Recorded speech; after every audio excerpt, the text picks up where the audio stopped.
to Sunday, 9:45 AM to midnight. The applicant is applying to vary the licence to extend the area within where the licensable activities can take place, modernise the conditions attached to the licence, make changes to the layout of the premises, and to add films, live music and late night refreshment as licensable activities. The applicant has applied to vary the licensable activities for regulated entertainment to take place indoors. Heather, I'm sorry, I think we've lost, where is it? No, he's not there. We lost Trevor, yeah. Yeah, Trevor, I think he's gone. So could we hang on a sec? We'll have Yes, no problem. Yeah.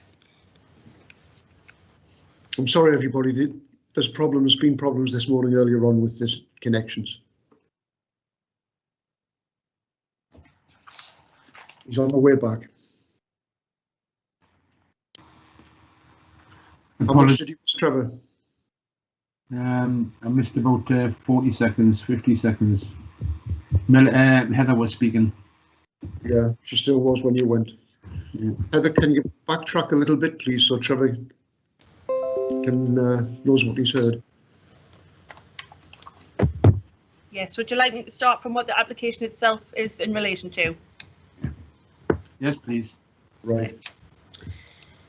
So the application was received on the 19th of February of this year from Ward Hadaway Solicitors on behalf of Springs Sanctuary Spa Limited with regard to variation of the premises licence in respect of the Queen's Head, 7 High Street, Newbiggin by the Sea, which a copy of the application is attached at Appendix A within the report. You'll find in Appendix B the current licence for the Queen's Head, which is licence number NPR 424, and the licensable activities currently authorised by this licence are for both recorded music and the supply of alcohol, Monday to Sunday, 9:45 AM till midnight.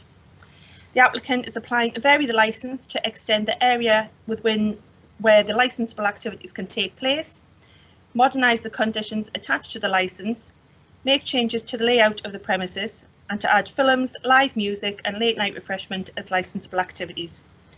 The applicant has applied to vary the licensable activities for the regulated entertainment to take place indoors for films, Monday to Sunday, 9:45 AM till midnight, and live music indoors and outdoors, Monday to Sunday, 9:45 AM till midnight. An applicant has also applied for late night refreshment indoors and outdoors, Monday to Sunday, 11 PM till midnight.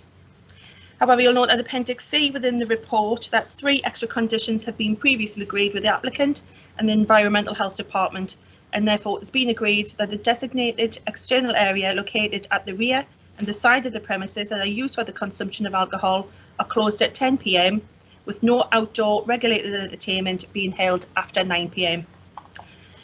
The 3 extra conditions now being added to the 6 conditions originally offered by the applicant within the previous application, this new application. There have been 6 representations of objection from interested parties on the grounds of public nuisance, prevention of crime and disorder and public safety. A copy of the objections can be found at Appendix D within the report. As a reminder to members, the objectives with regards to prevention of public nuisance can relate to issues such as hours of operation, noise emanating from the premises, vibrations, lighting and litter.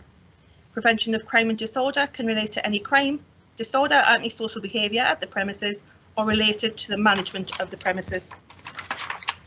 And the public safety can relate to the safety of the public on the premises, for example, fire safety, electrical circuitry, lighting, building safety or capacity and first aid. Following the decision of the licensing subcommittee today, if the applicant or any interested party who may have made a representation is aggrieved by that decision, they may appeal to the magistrate courts within the period of 21 days, beginning on the day they receive formal written notification of the determination. Thank you, Chair. That concludes the presentation of the report. Thank you, Heather. Are there any questions to Heather from members of the panel? Bill? Any questions, Bill? No, not from me. Thank you very much. Okay. From Melanie, legal officer. Chair, can I just clarify in respect of the conditions? In respect of the conditions which are think the applicant has asked to be modernised. At page 11 of the application, that's Appendix A, the application form states, identify those conditions currently imposed on the licence which you believe could be removed as a consequence of the proposed variation you are seeking. And it states all conditions are to be removed and replaced with the attached schedule. So I think in respect of the current premises licence, Appendix B, on page 3, that has the mandatory conditions, which obviously can't be removed. But Annex 2 on page 5, there are 6 existing conditions. I just want to clarify, in fact, that the applicant is applying to remove those and just have the proposed new 9 conditions. I can confirm that, Melanie, yes, we'll be removing all of those rather old and tired conditions, some of which are unenforceable anyway, and replacing them with the new schedule. Right, thank you. Okay, thank you. Any questions from Richard, Stephen or James? Stephen?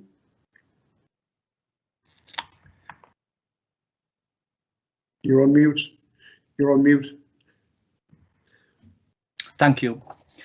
It's just one point of order.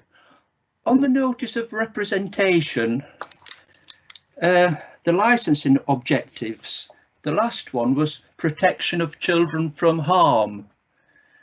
Now, it did not say that was just regarding children in the premises. I assumed it was for both children on the premises and also outside the premises, in the homes, on the street, on the highway. Am I wrong? So I can't mention protection of children from harm when the children are not on the premises. That's my question. Who would like to answer that one, Heather or Melanie? You can just bear with me a second, Chair. Yeah. And myself, Chair.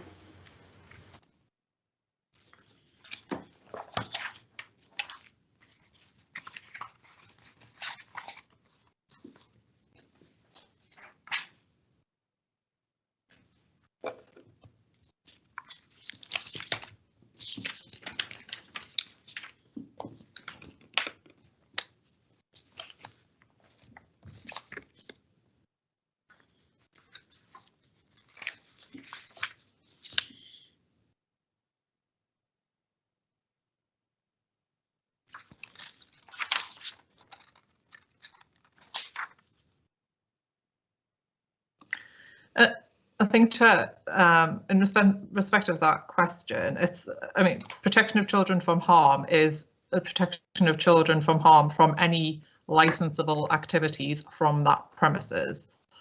So whatever is occurring at those premises, protecting children from harm in respect of that.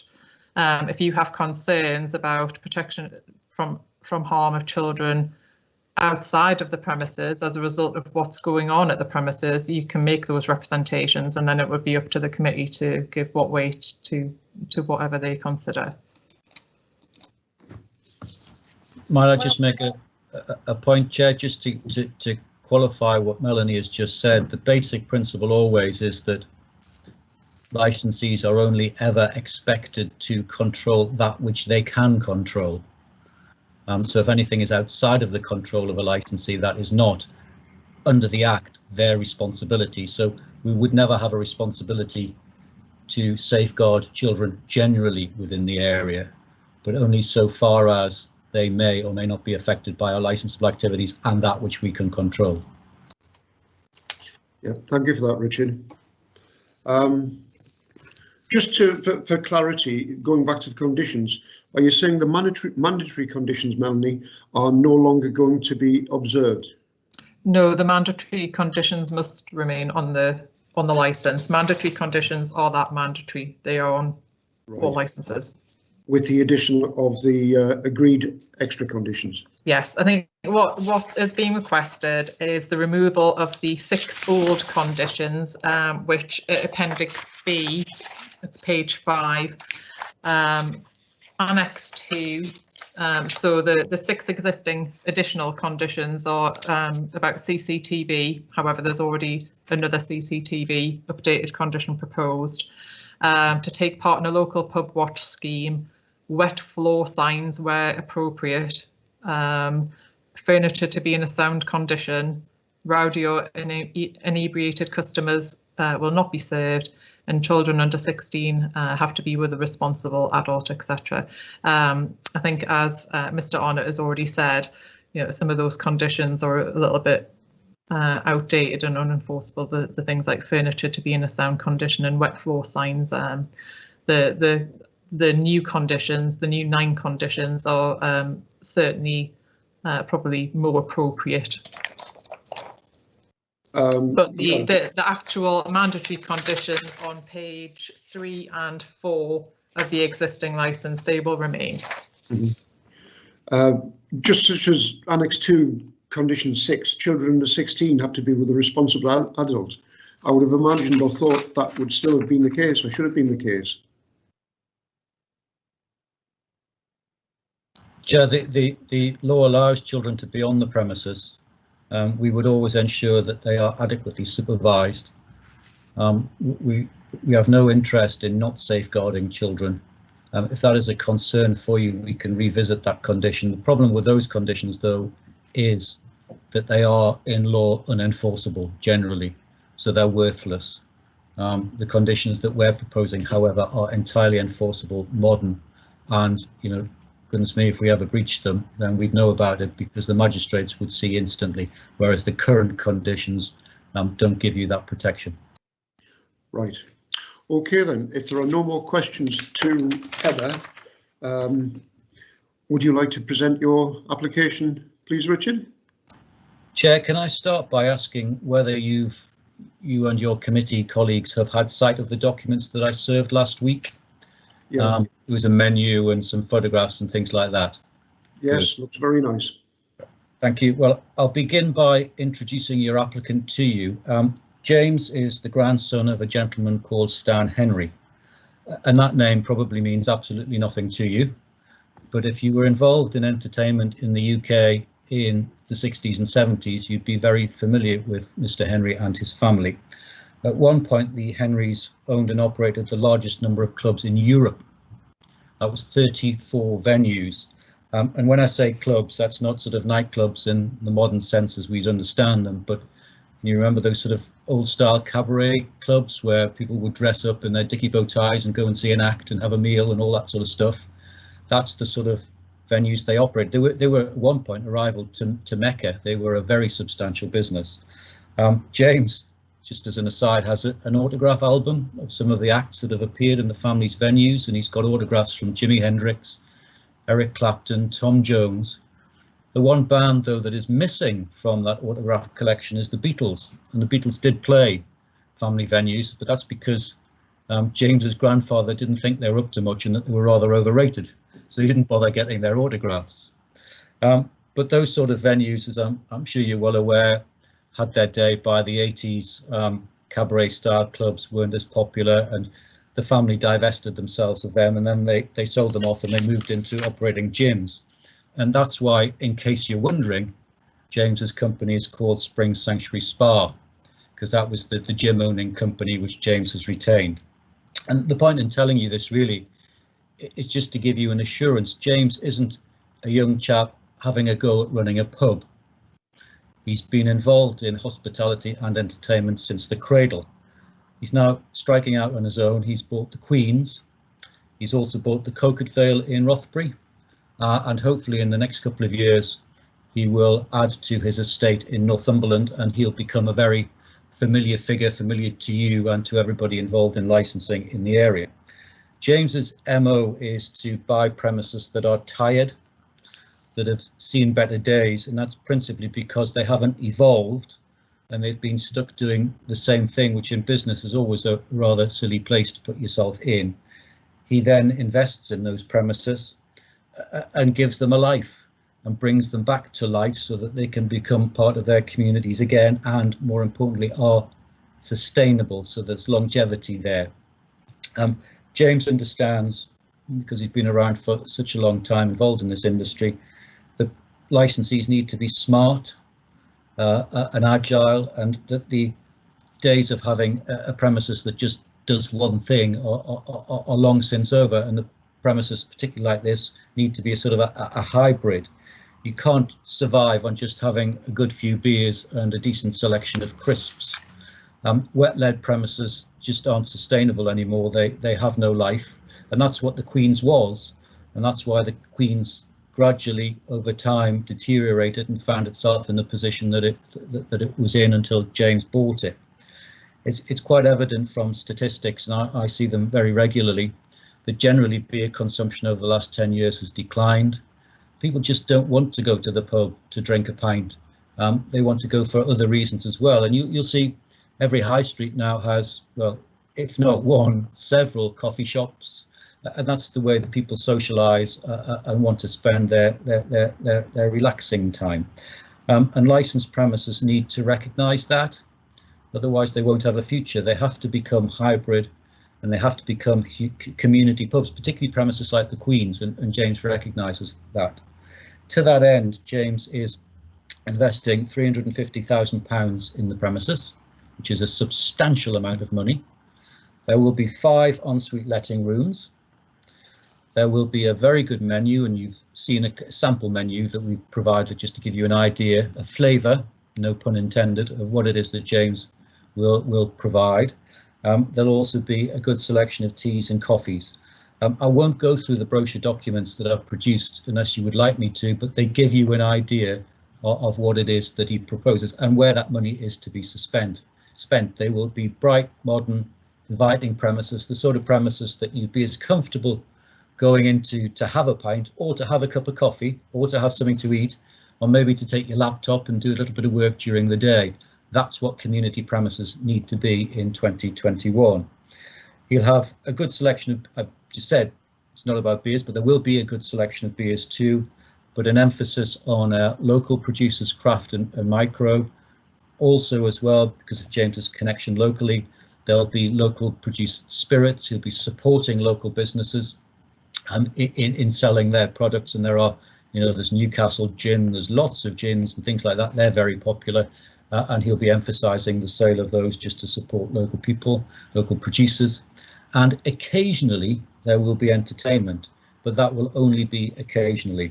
And I need to sort of emphasise that to you. This is not the sort of venue that lends itself to regular entertainment, big bands or anything like that. You've seen the plans. It's a very, very small premises. And the reality is that if you have loud music on in premises like these, you deter people who don't want, because they're too small, and people won't come and eat if there's a loud musician on. Music will be very, very occasional, and it will not be a regular occurrence. And that's equally important because, of course, with the letting rooms, what James can't do is have below those letting rooms noisy, boisterous premises, because if he does that, people won't come and, or certainly won't return. And the letting rooms are a really important part of the business. Each room will, depending on the room and the day of the week, will cost between £60 and £120 per night. And as a measure of how important those rooms are to the business, James is investing £90,000, and that's in just 5 rooms. Again, a considerable amount of money. And you've seen within the brochures the standard that those rooms will attain. And that surely is good for Newbiggin as a whole. Money's being spent. It's a lot more attractive than it was in recent years, and people are coming and visiting, and we're providing somewhere for people to stay, which means more money for not just us, but the local economy as well, which has to really, with respect, be a positive. But the reason that I mention that, obviously, just to describe the application to you as well, is that if we do have noisy premises below, what happens is that we get adverse comments on TripAdvisor, and hotels and bed and breakfasts and things like that live and die off TripAdvisor. If people see repeated entries, couldn't get a good night's sleep, don't stay here, that part of the business will be dead. So we have every incentive to ensure that we don't cause disturbance to, first of all, our own residents, but the extension of that, of course, is also to those living nearby. So even if we had no conditions at all, we'd have that sort of commercial imperative to make sure that we run the premises responsibly, and certainly so far as the licensing objective of nuisance is concerned, to promote that even for our own commercial ends for the cynics. The conditions you'll have seen, can I just refer you to the conditions that I have agreed with EHO whilst I'm talking about noise? Those are 7, 8 and 9. The first is that noise arising from regulated entertainment involving live music and film soundtracks held at the premises shall be inaudible at the facade of the nearest residential dwelling. Well, if I go back to the point that I just made, our nearest residents will be those occupying our own rooms, so we don't want to disturb them, so we certainly will not be disturbing anybody living at the nearest residential dwelling. And that's a condition that stays with this license regardless of what happens in the future. And I say, and you'll appreciate this, but I say that for the benefit of our residents, were we to breach that condition, we could be prosecuted, and we could also find ourselves before you fighting for our life in terms of a review. And bearing in mind the enormous amount of money that James is spending now, that would be a ridiculous thing for us to do. We wouldn't jeopardise the business by not running it properly and breaching that condition. And then also, and I'll go through the objections in a moment, condition 8, that the licence holder shall ensure that the designated external area, located at the rear and the side, closed at 10 o'clock and no entertainment out there after 9 o'clock. So again, that I would hope gives some comfort to the residents, but of course that condition is always subject to condition 7. So condition 7 is an overarching umbrella condition, if you like, and then condition 9, that's just about notices.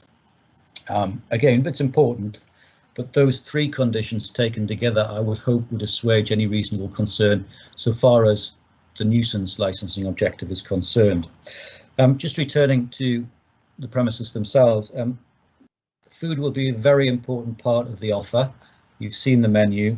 Investment in the kitchen alone, well, it's £25,000 in the kitchen, but then there's £10,000 on top of that for extraction. So that shows you how seriously James is taking food as an element of his offer. In reality, the premises like these, they make their money off letting rooms, and they make their money off food.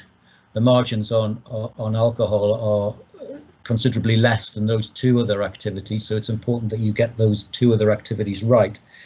But coffees and teas, I've mentioned them. He's spending £3,000 just on the coffee machine. Can you imagine you spend £3,000 on a machine that makes coffee? Well, that's what James is doing. Again, so that it's quality and it's attractive, and that he can compete with cafes and things like that. So all of those things combined together, we hope will give the Queens a future, some longevity, and we hope to be part of the community for decades to come. If we'd carried on in the way that the Queens had been conducting itself over the last few years, it would have remained closed. It wouldn't have been sustainable, and that's unfortunate, because like many other pubs of its ilk, it would have closed and probably never reopened. And that in this particular premises would be a real shame, because there's been a pub on that site for hundreds of years. I showed you a photograph, an old photograph of the previous incarnation of the site of the Queen's Head, that black and white photograph. I won't pretend to know how old that building is, but I think it's many centuries old. It was rebuilt in 1909. It's now a very handsome building, which was one of the reasons why James was interested in it. Again, you'll have seen photos of it.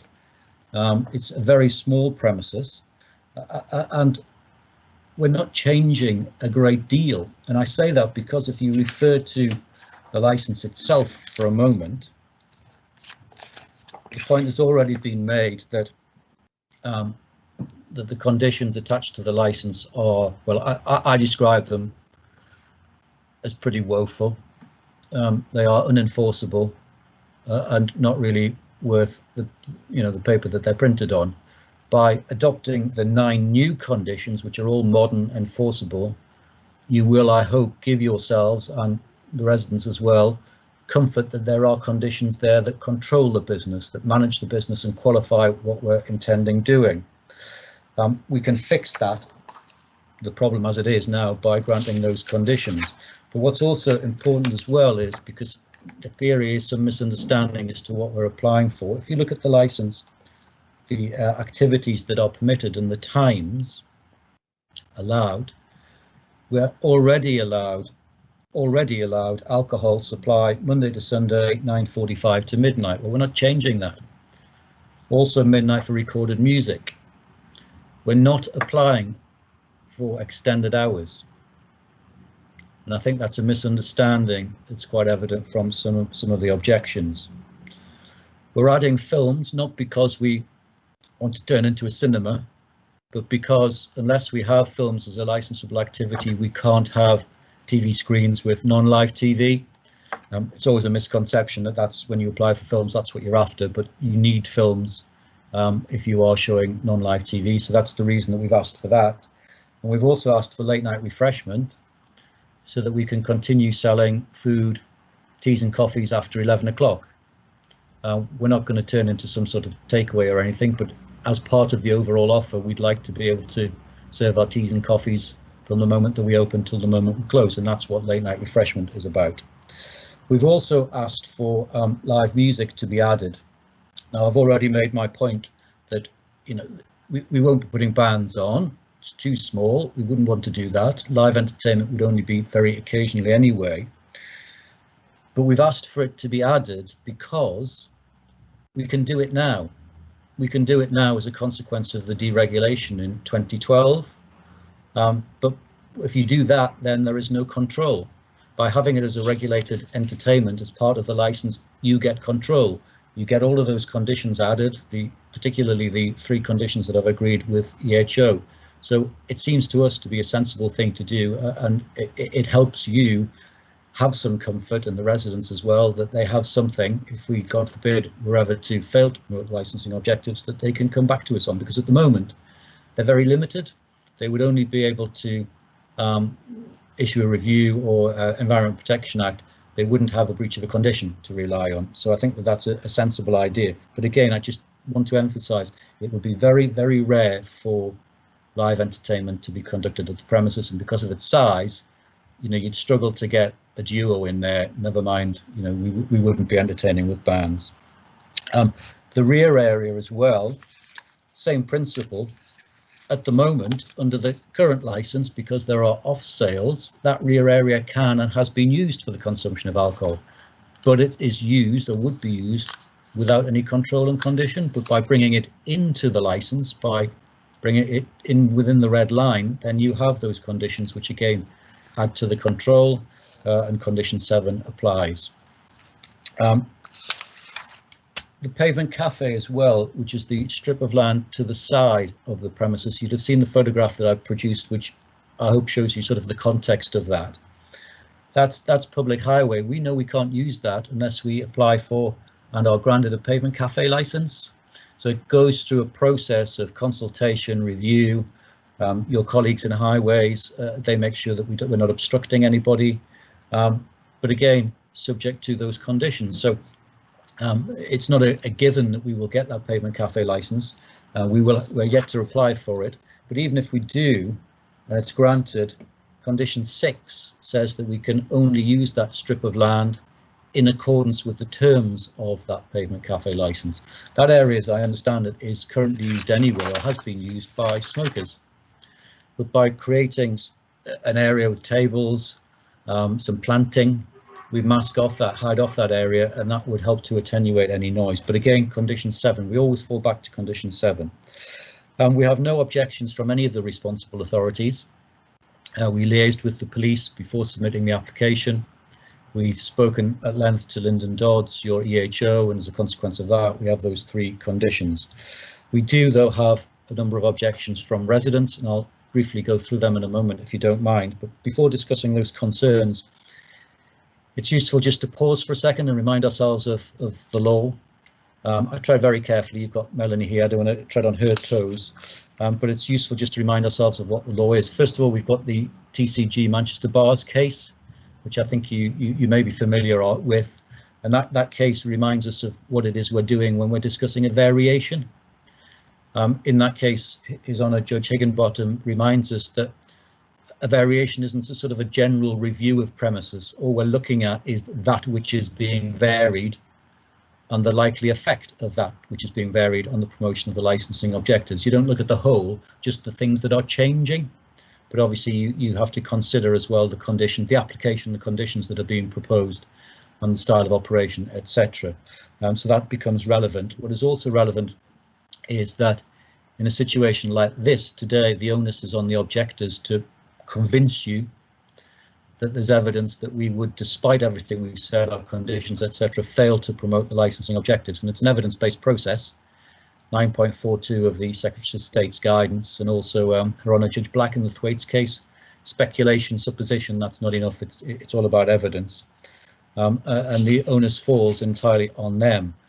This hearing is, and I think we had a flavour of it at the beginning when Heather was speaking, is all about the licensing objectives, just them, nothing else.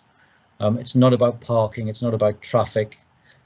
Those things with respect are entirely irrelevant for today's consideration. I make my living travelling up and down the country presenting these applications, and I'm generally objected to by residents. And having made that little submission that I've just made there, they will often say, well, that's really unfair. You know, they don't have a crystal ball, they can't predict the future. And I understand that as a concern, but that's how the law is. And if you want to look at it in terms of balance, balance is restored by there being a robust enforcement regime, so review, prosecution, etc. So were we to ever get anything wrong, then there is jeopardy for us, and we can be taken to task for that. So if I can just look at the objections now, in your agenda, they're not paginated. So I'm looking first of all at Keith Rowlandson's objection.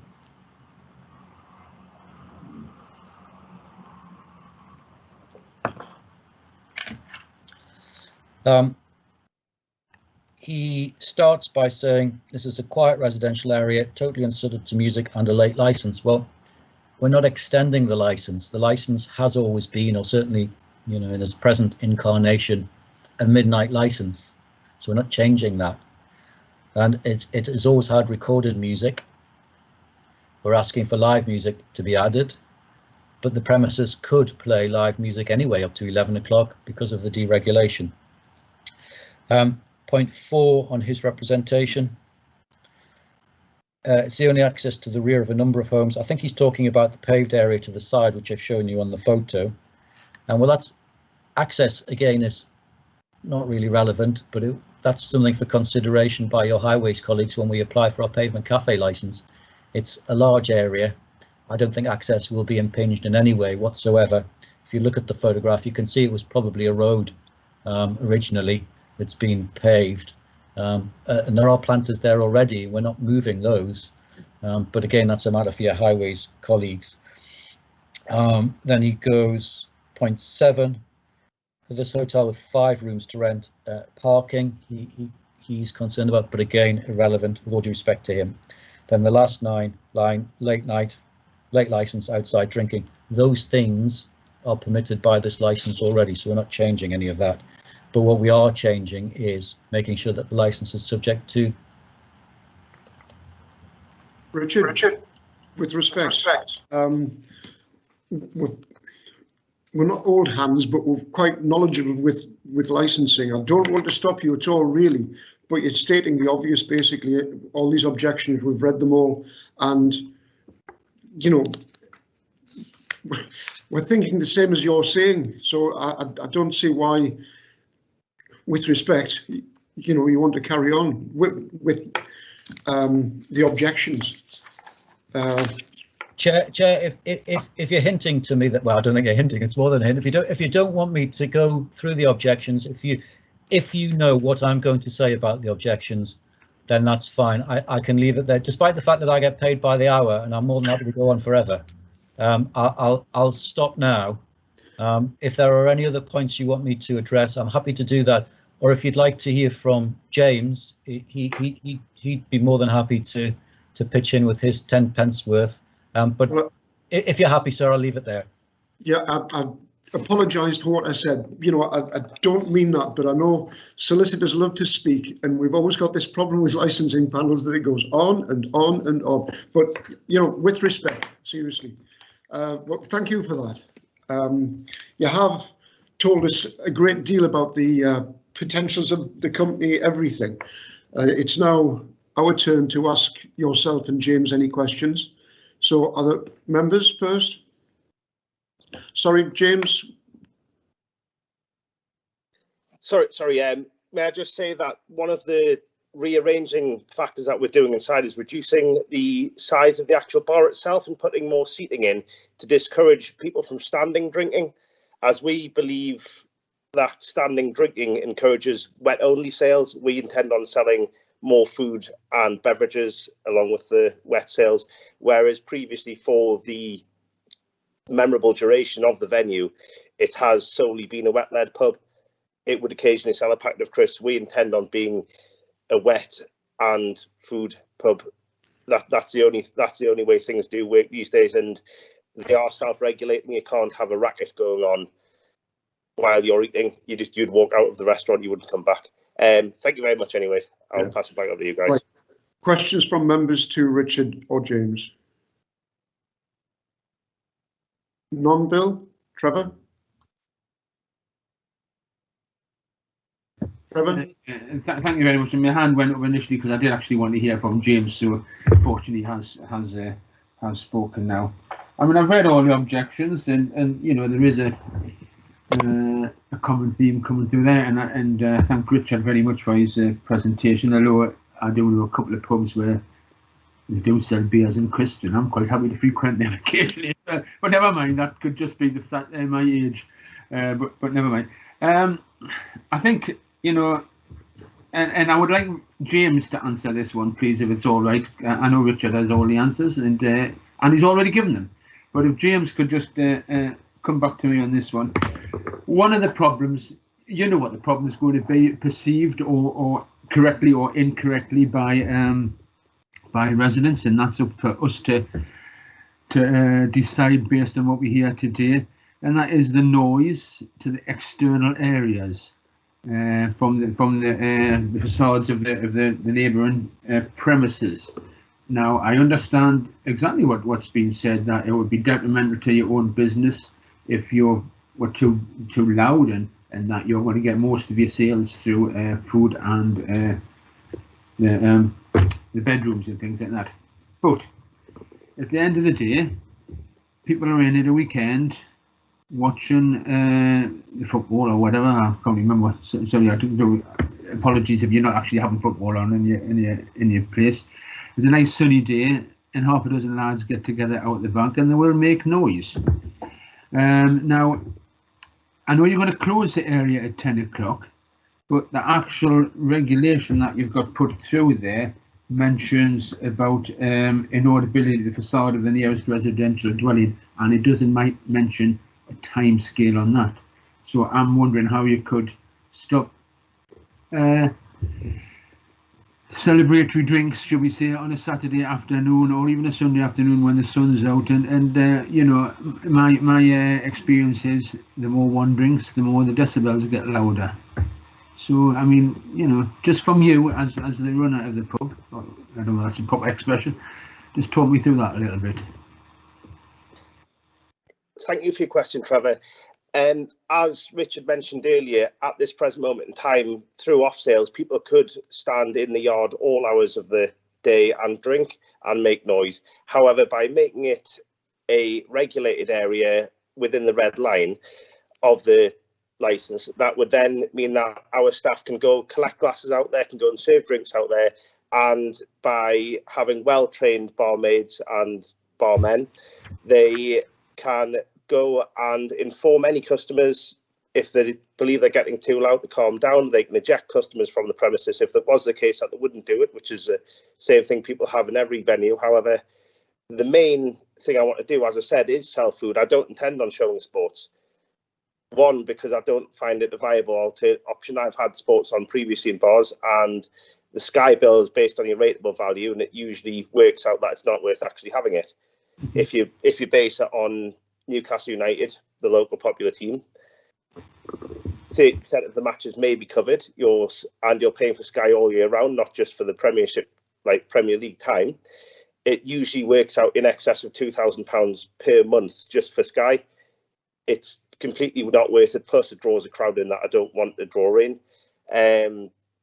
But we also have found in venues in the past, we had a roof terrace at our restaurant and bar in Kingston Park and didn't have any trouble with noise from there, surrounded by 5,000 plus houses. We find that having signs up asking people to be respectful to neighbours, we find that works very, very well. However, the clientele that I'm intending on drawing into the pub, I don't want young groups of yobbos or anything like that. I'm intending, ideally, in going for the over 30s market, I don't particularly want any young drinkers in.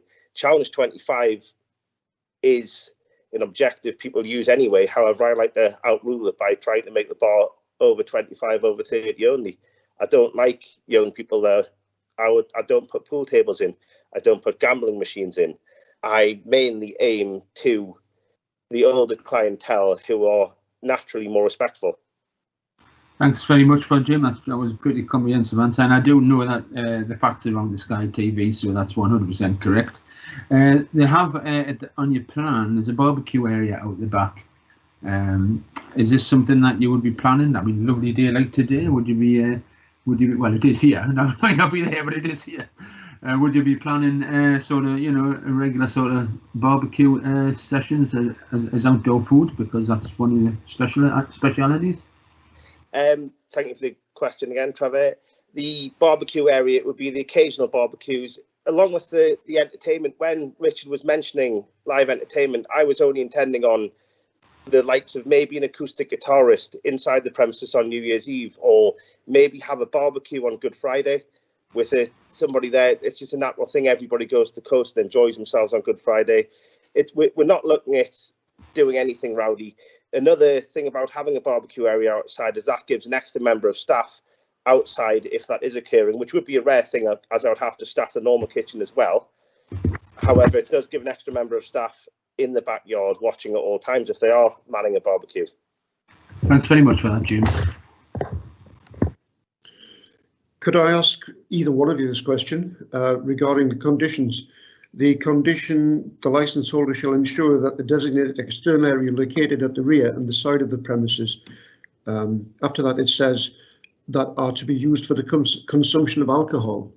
Would you have any objection to deleting that part of it and go straight on the premises are closed at 2200 hours?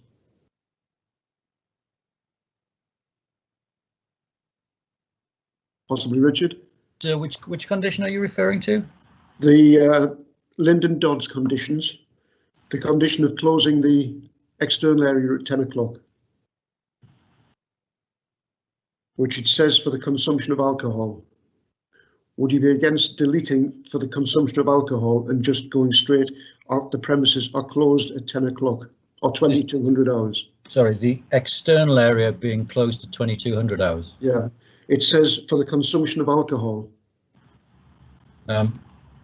James? Sorry, I thought it would be for any licensable activity. However, if it's closed for the consumption of alcohol, it doesn't bother me for the backyard to be open at all. Obviously, it's easier to do it. It's harder to police by keeping it open. So at 2200 hours, I'm perfectly satisfied for the backyard itself to be fully closed, because it's a lot harder as a company to stop somebody venturing out with a bottle of beer. Yeah, simple as that. Then people could go back to the original place that they would go out for a cigarette. As we understand, smoking solutions are a hard thing these days, and it's something that every licensable premises should take into account. So if somebody is going for a cigarette, they would have to go out to the side where they have smoked since the smoking ban took place. Yeah, just to clarify, it says for the consumption of alcohol, but if this license is granted the way it appears, you could still have hot food outside after 10 o'clock. But with removing for the consumption of alcohol, then that would be just closing it at 10 o'clock, regardless whether it's for food, alcohol or anything. Jem, might it be better to say that it be closed to patrons after 2200, save for smokers? Better to have the smokers there than in the pavement cafe area, perhaps? James? I agree both sides of it. Obviously, for me personally, if the smokers were out at the side of the building on the highway, they are less controllable than if they're on your own grounds. Because obviously, when they step foot over the threshold onto the pavement at the side, then there's only a certain amount I can be responsible for them. However, if they are in the backyard, I can be responsible for them. So I'm not bothered either way. It's whichever way the panel sees fit, whether they want to close the backyard completely or whether they just want to have smokers going out. The only thing I can suggest is that, firstly, as it has an off license, there's not really much you can do if somebody takes a bottle out anyway. However, a thing that in any pub or any restaurant or anything is quite hard is to make sure nobody sets foot into the backyard, as it's right next to the toilets, the door for it anyway, but make sure nobody sets foot into the backyard with a bottle and a cigarette. People do like to try and take drinks out for smoking. Even I found in the past, even with signs up saying no drinks outside, you always have to try and stop people going outside with a drink. So I'm perfectly happy not to have anybody in the backyard smoke or anything after 10 p.m. However, it's whatever the environmental health feel is the best option noise-wise, as impact and smoke from people smoking in a premises is one that people have had to deal with for years. Yeah, I appreciate that. Yeah, the access to the backyard, is it from the pub itself or from the two large double doors on the side? It's from the pub itself. If you look at the bar area, and then you've got a long corridor, the ladies' toilets. Yeah. On the left of the corridor, there is access to the backyard, and on the right of the corridor, there is the side entrance to the pub. There are two doors towards the seated area in the backyard. Is that between those two doors, is that covered in or is it open? There is a large set of gates there, circa 7.5 foot. No, internally from the pub to go into the backyard. Oh no, that is not covered over. I have spoke to the neighbour next door a couple of times, and I said, would he like me to erect any form of covering or anything? He said he's not particularly bothered in the slightest bit. Right. Just there are no seats on the plan. There are no seating areas in that strip. That strip, it's only 6 foot wide maximum. I think it's not an area I want people sitting in, or I prefer people all the way out in the backyard. It's just a thoroughfare. Great, thank you very much. Officers, Melanie, have you any questions to Richard or James? Melanie? Yes, Chair, I do. Can I just clarify on that point that we've just been talking about, that condition? The licence holder shall ensure that the designated external area located to the rear and side of the premises. So you said that you would be willing to close the rear of the premises. What do you say about the side? The side of the premises is on the public highway and it's the entrance. So if it closes itself as a street cafe, it's then effectively the outside area, the public highway, and obviously you can't control people that can go outside. There's nothing to stop them, and it's within the licence for them to do that. So in terms of you saying that if the rear of the premises was to be fully closed, that is something that you could wholly control if the only access and egress is through the pub itself? Yes. Yeah. Just in respect of that,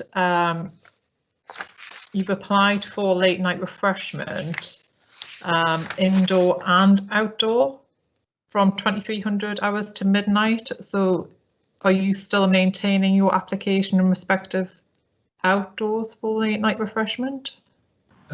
No, but we'd like outdoor because that enables people to take food away if they want. So for takeaway. All right.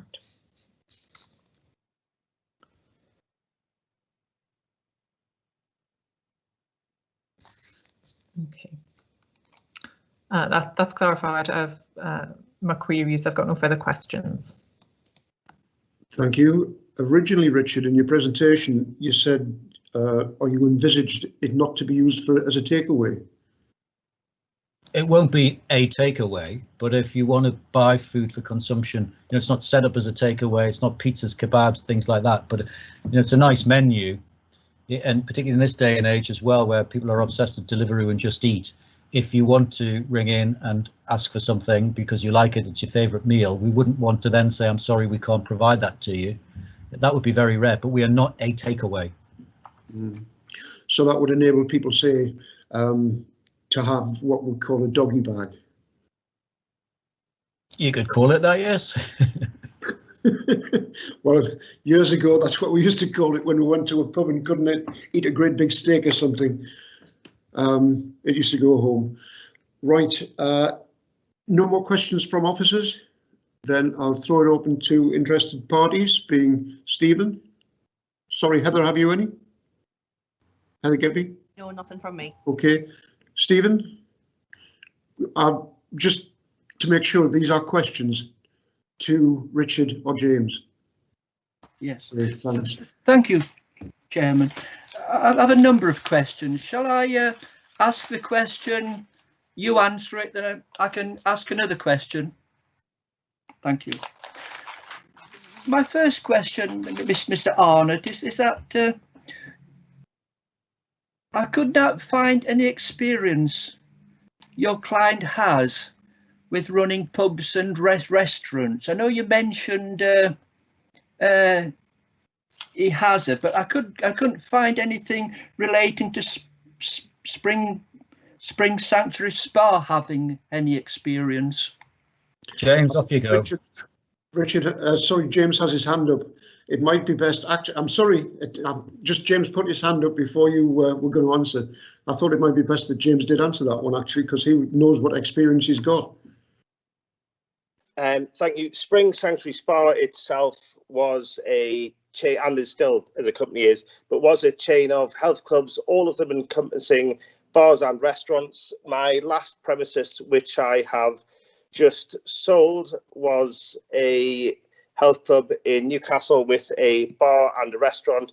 I have held a personal license for a number of years. I have managed bars since the age of 18. I've been in the licensed premises trade for a long time. I was a glass collector from the age of 16. I've worked as well advising other companies on bar management in Newcastle upon Tyne itself. I've helped people set up bars, and I've always had the ethos of running things that are family orientated, where you would be more than happy to bring your mother to, or your father to, or your grandmother to. I don't believe in discounted, rowdy places. They're bad for business, and they are bad for everybody. They're bad for the local community. I don't believe in crazy drink deals. I don't believe in trebles. I don't believe in 3 for £5, which I know quite a lot of the pubs in New Biggin by the Sea are doing. I don't believe in discounted products. I only believe in selling premium products at the correct price. I don't believe in the Wetherspoons-esque pricing structure. I think it's terrible. I've made many complaints when I was on Gosforth's Pub Watch in Newcastle about these social clubs doing a treble vodka and Coke for £1.80. I believe that's terrible. I mean, that's not the kind of thing we want to go for. I'm selling decent quality products, and I had a lot of experience in doing so. Thank you, James. Richard, I cut you off there. Do you want to add anything to that, or did James cover it properly? No, James has covered it. I mean, it's the point that I made. From birth, he's been involved in this trade. Yeah. Okay, that's great. Stephen?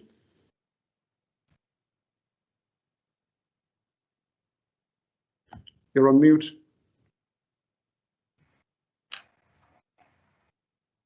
Thank you, Chairman. The plan of the property does not show how close the homes are to the public house. Are your members aware of how close the homes are to the? Can I come in on that one? Yes, yes. We've all, both Bill, Trevor, the licensing officer, we've all been on Google. We haven't been to the place, but we've all been on Google Earth and worked out from the addresses on the letters that you've sent exactly where they are and the proximity from there. Walked up and down the high street on Google and looked to see where they are in proximity. So yes, we do know how close they are. Does that answer that? Yeah. Great. You've seen how close they are. The houses are. Yeah. Are next to the footway. They're all terraced. The nearest one must be 8 meters away. I know you've mentioned that noise levels will be kept so low that the nearest house will hear none of the noise. But as Councillor Cressford mentioned, I'm so aware that as the evening goes on, as people do drink more, noise levels do increase. It's not especially in the outside areas. There's no problems with the inside area, but outside noise levels will increase. It is a real concern to all us residents. I don't know what can be done to actually stop that level of noise increasing. I'm not talking about rowdiness. We're all adults. We do know that volumes do increase. Well, Melanie's got a hand up. Sorry. Melanie's got a hand up. I think she's wanting to answer that. Personally, I would say it appears as if they're covered under conditions anyway, and you have the right to complain to licensing or. Trevor, you still here? Right.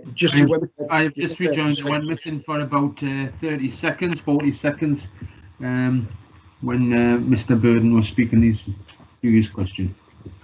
Right. He's asking about rowdiness, etc. How it can be not rowdiness, noise levels increasing. Melanie, would you like to say something? All I was going to say, Chair, is I think if Mr. Burden can just keep 2 questions to the applicant at this stage, if you can remind him that you will get an opportunity to put forward his representation where we can make, you know, his representations and comments in general. But at this stage, it should be questions to the applicant. Yeah, I hope I had explained that at the start, but we'll carry on from there. Stephen, have you any questions to the applicants or applicant and solicitor? Yes, my question would be, how will you ensure that noise levels are kept low, especially in the evening? I might have mentioned that, well, I've mentioned children before. You know, children live in these, live in our terraced houses. Most of the bedrooms will face the road, will face the premises. And James had his hand up there. I think he wants to reply to that one. At present, people can go into the backyard or go onto the street using the off licence and they can drink, and that's unregulated until whatever time of night they see fit. However, we're asking to add regulations into it where we are bound by our licence to the conditions that are in place to make sure that it's quiet. So our management and our training of staff is to keep an eye on who's outside. They'll be quite simply told if they make any noise that they don't have any place to drink there. They can go to one of the other pubs if they want to be rowdy. And let's not forget that every single other pub, especially at present in Newbig, and that is open, they all have outside areas, front and back, in the middle of it. The Cresswell Arms up the street. I know this is a licence application for my place, so mentioning other places is irrelevant. However, the Cresswell Arms has a backyard and has a front licence backing onto both houses, and they've been using that. I don't know whether it's responsible or not, but they are using it just down the street. Okay, thank you. Another question, Stephen? I'm not sure of any other premises in Newbiggin where the houses are so close and where the houses are so densely packed? This area, I think, must have been one of the first areas developed in Newbiggin. I'm sorry, that's not a question really, it's more a statement. Sorry, yeah. I was just going to say it's, yeah, I understand. I'll leave. Right. Thank you. I presume you're spokesperson for all the other interested parties, is that correct? I'm not, no, I'm representing only myself. But yes, I have spoken to my neighbours, and our concern is one of noise, one of smell, one of light pollution, one is hazards to children. Right. I think it's, is it Kay? Has her hand up? Yes. Yes, I'd like to raise a question. There's something written in the notes about noise not being able to be inaudible at the facade of the house. I mean, I live, say, 2-3 meters from the backyard. How is that possible? Richard or James? That's then for us to manage, because that's a condition that we've agreed with the HO. Inaudibility at the facade of the nearest noise-sensitive premises. And yes, as you said, with it being a condition that is enforceable, if they breach that condition, that could put the license in jeopardy, basically. Yes, but my main thing is that I can hear the live bands on at the piazza, which is over 100 yards away as the crow flies.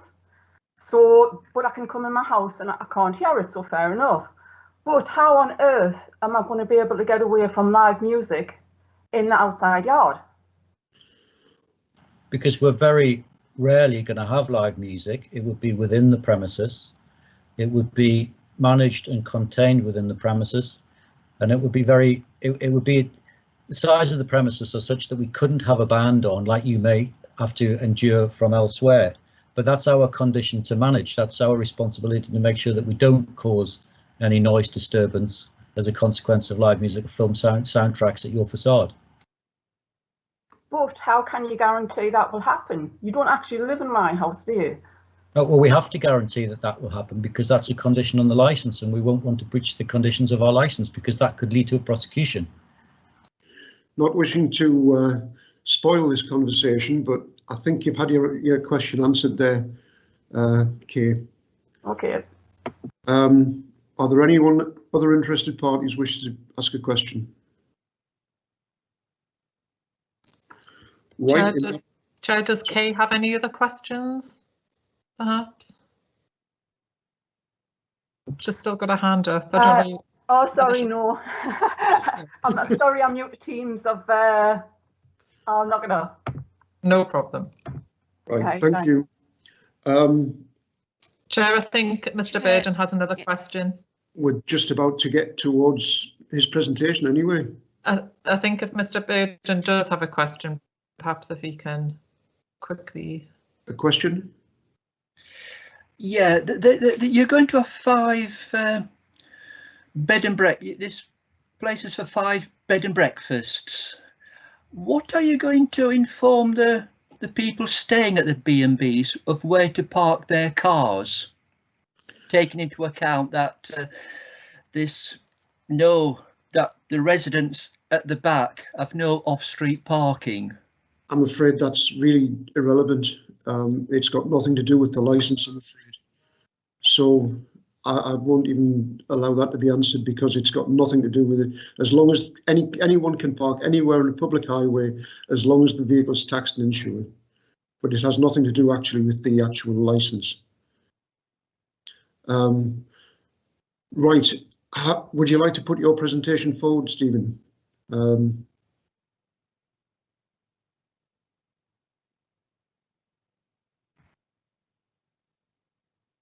Stephen? Yes, you can hear me. Oh, yeah. All right, yes. I'm My biggest concern is the area at the back, the open space. There's no problems with the running of the inside space, none at all. And I understand it's important that the premises are viable, and it adds to Newbiggin. But again, I can think of no other area in Newbiggin or anywhere else in Northumberland where an area, a licensed area, is so close to such a densely packed housing area. Especially houses which are terraced, where the bedrooms face the road, which face the licensed premises, where if there are noise problems, if there's smell problems, that, you know, how it's going to impact on all the residents which are living, which I say, are living so close.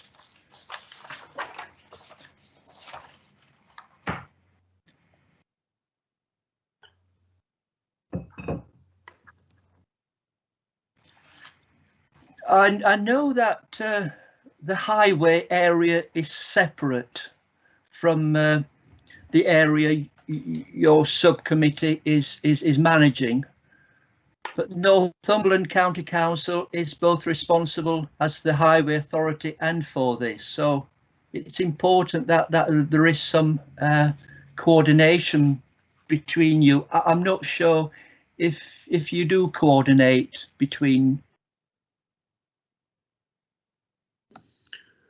Melanie, I'll allow you to answer that one, please. Sorry, has Mr. Burden frozen? I think it does look as if he's frozen, actually. Yeah. For serving. You're back with us, Mr. Burden? I think you temporarily froze. Sorry, do you just want to repeat? I saw that, yes. So I think you were at, you said you're not sure whether the authority coordinates between licensing and highways. So it was whatever you said after that was it. Northumberland County Council is both a highway authority and also the authority for licensing. I'm not sure if you coordinate with one another and what difference that would make. I've never seen a pavement cafe on the highway.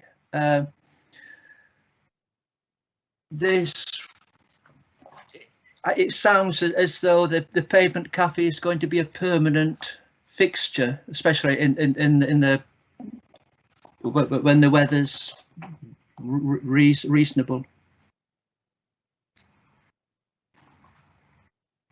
That's all I have to say. Thank you. Thank you, Stephen.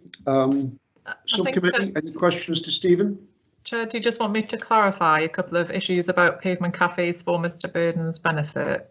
If you, well, just very briefly, Mr. Burden, as you've heard, an application for a pavement cafe is a separate issue to this licensing application. So Mr. Arnott had said that they haven't yet applied for a pavement cafe license, but they may do or will do in the future. When they do that, notices have to be put up, so you should be notified, and you can make representations then. It's the Highways Department which deal with that. They can put conditions on that license if they deem to grant it. And you would have an opportunity to make representations in respect of that. They do look at slightly different things. They look at hours of operation. They also look at the size of the highway and things like that, which again wouldn't really be relevant to licensing. So it is a separate entity, but be rest assured that the Highways Authority do deal with the applications thoroughly. Thank you. Okay, members, any questions to Stephen? No, I have none either. Officers, have you any questions for Stephen? No, thank you. Right, we'll come to summing up. Sorry, Richard.